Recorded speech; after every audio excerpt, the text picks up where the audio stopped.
How's everybody today? Good. So I think 3 points of emphasis that we've really tried to make after the scrimmage is, really getting the guys to sustain, to finish, better effort to finish plays, better effort to maintain your intensity, whether it's during the play, the next play, or the 50th play, to be able to sustain and have the mental toughness to be able to maintain and sustain your intensity so you can finish plays. That also leads into mental errors. We got to eliminate mental errors. Too many times guys aren't doing what they're supposed to do, and it leads to negative plays. So we're constantly trying to teach guys cause and effect. When you do this and you don't do it right, this is what happens. If you do it right, this is what happens. So, and we have to get more consistency in performance, and I think it goes back to sustaining and maintaining intensity. The same way you have to finish a play so that we eliminate mental errors. Everybody can do their job, and we can play better as a team. And that bleeds right into the other point of emphasis, which is penalties. It's been a big emphasis for us this spring to eliminate penalties. And I think it goes back to the same thing. If I can maintain and sustain my intensity and focus on whether it's jumping off sides, whether it's illegal motion, whether it's wrong formation, and half of our penalties have been pre or post snap. In other words, they don't happen during the play. And those things can all be eliminated if we just have a little better discipline, a little better focus, and maintaining intensity. So, those are the things that we really want to emphasize. The last 2 days in practice, I thought the intensity has been good. I think the spirit's been good. I like the spirit of the team. I said that after the scrimmage. There's just a lot of things. We got a lot of young guys. We got a lot of things to work on to try to get a little better consistency in performance. So that's our focus this week. That'll be our focus for the scrimmage, so that we get a little better execution on a little more consistent basis. Obviously, we got the high school coaches clinic coming up this week. This is one thing that we always look forward to. Coaches do a lot for us. They've done a lot of hard work to develop a lot of the guys that we coach on our team, and this is the one way that we can thank them by trying to have the best possible clinic so they can have an opportunity to develop knowledge and get some experience and get some new energy and ideas for things that they can do to help their program, but also hopefully have a good time as well. So we look forward to that as always. Starting with Nick. Yeah, you added Ken Wisenhunt as a special assistant to the head coach this offseason. Why was he someone you wanted to bring in for that role specifically? He's got a lot of good experience. He's a really good coach. He's been a head coach. He's been an offensive coordinator in the NFL for a long time. So I just thought it'd be a great compliment to our staff. He's been in a similar role at Penn State for 2 years, so he really learned the college game. So he's a good guy. I think everybody has a lot of respect for him, and I think his energy, his enthusiasm, his ideas have been very helpful to us. Go to Mike. Along the same lines, you added Clinton Dix this offseason. Just what's his role, and as a former player, what sort of perspective can he offer? Yeah, well, is, sort of a player development coach. We have a couple guys around here. Denzel does a great job. Chap does a great job. They coach the players in everything but football. And has got great character. He's a great person. He sets a really good example. He's got really good leadership. The players sort of migrate to him.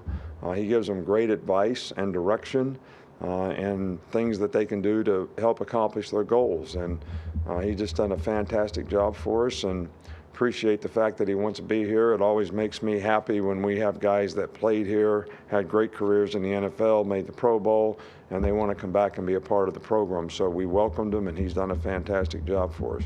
Still here with Charlie. With Elijah Pritchett going into his second year in the program, what kind of progress have you seen from him this spring? He's done a good job. Elijah's getting better. I think he's one of those guys that's a young guy that needs to be able to sustain his intensity, not get penalties, do the little things right. But he has done a really, really good job this spring. He's played well. He's made a lot of progress and improvement. and he's really, competing hard for a position as a starter. Up front with Chase. For the coaching staff, what's the fundamental difference between Scrimmage 1 and Scrimmage 2, and what does that look like on the field? I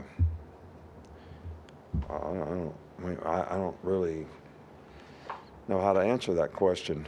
What's the fundamental difference in Scrimmage 1 and Scrimmage 2? What's the fundamental difference between Game 1 and Game 2? Game 1 is the most important game when we're playing Game 1, just like Scrimmage 1 is the most important scrimmage when it's Scrimmage 1. And Scrimmage 2, just like Game 2, is the most important game when you're playing Game 2. So Scrimmage 2 is the most important scrimmage when Scrimmage 2 comes up. So, I think that each time we do a scrimmage, we're trying to create more of a game-like circumstance for the players. The first scrimmage, we didn't use the press box, for instance. We didn't communicate as we would during a game. Maybe the next scrimmage we do that. So there are some little differences. Sometimes we change up the situations in terms of doing other things that we didn't do in the first scrimmage. But in terms of teaching progression, trying to get the players ready to do what we're going to do in that particular scrimmage, it doesn't really change a lot. The points of emphasis may change a bit, but our approach to it doesn't change much at all. Far side with Steven. At the star position, Coach, what are some of the qualities you look for in a player that's trying to play at that position? Well, star is really a Sam linebacker, all right? But they got 3 wideouts or more in the game, so you're playing on a wide receiver, so that guy's versatility different than a linebacker playing that position where he can never play a guy man-to-man. But he is the Sam linebacker in essence. So it takes a guy that, A, is a good tackler, he's tough, he's a good blitzer, but he's got good enough block protection on the perimeter that when they throw smokes and bubbles, he can win, as well as being very instinctive in reading run pass, but then he's got to have enough cover skills to be able to cover slot guy. So that's kind of what we look for. Sometimes that guy's a corner, sometimes it can be a safety. Brian Branch did a great job, doing that. Minka was great when he was here doing it, as well as playing other positions, but I'm just saying those guys are typically the type of guys that we look for. A couple more. Tony and then Nick. Albert. Staying on the defense, what qualities do you prioritize when you're looking at the signal caller at inside linebacker? Well, first of all, the guy's got to be a good communicator. Secondly, he's got to be bright enough to understand, A, what we're trying to do on defense, but B, how do we have to adjust that to whatever the formation is on offense relative to how we want to set the defense or how we want to run a stunt or whatever. So, and obviously Henry was really good at that, and we've got a couple of guys that have made significant progress at that during the spring. But I think it's a work in progress, and hopefully we can continue to build confidence in, several of the linebackers' ability to do that. Go back over here. Finish up. We've got 2 more, Coach. I missed one. We've got Nick. You mentioned some of the young players on the team with a couple of veterans injured. How does that impact any evaluation in terms of addressing a need with the spring portal opening up this weekend? I don't, we talk to our players about what they need to do to develop in this program.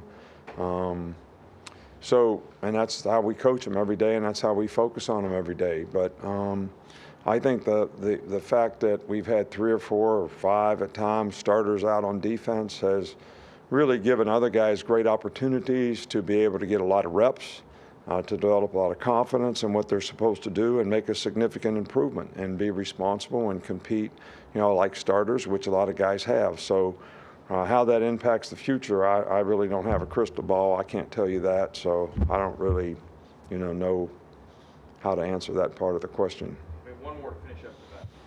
Hey, Coach, just wanted an update on the quarterbacks and was curious if anybody, or I guess who has made the most improvement thus far in the spring? Quarterbacks, who's made the most improvements? Well, I think both guys have made, really good progress. We're,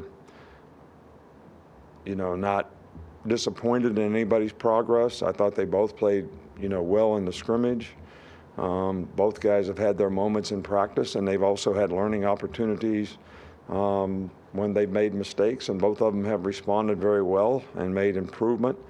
So there's really no, I don't have an evaluation other than the fact that we're coaching every one of the 4 quarterbacks that we have in a program every day to try to help them develop to be the best players they can be.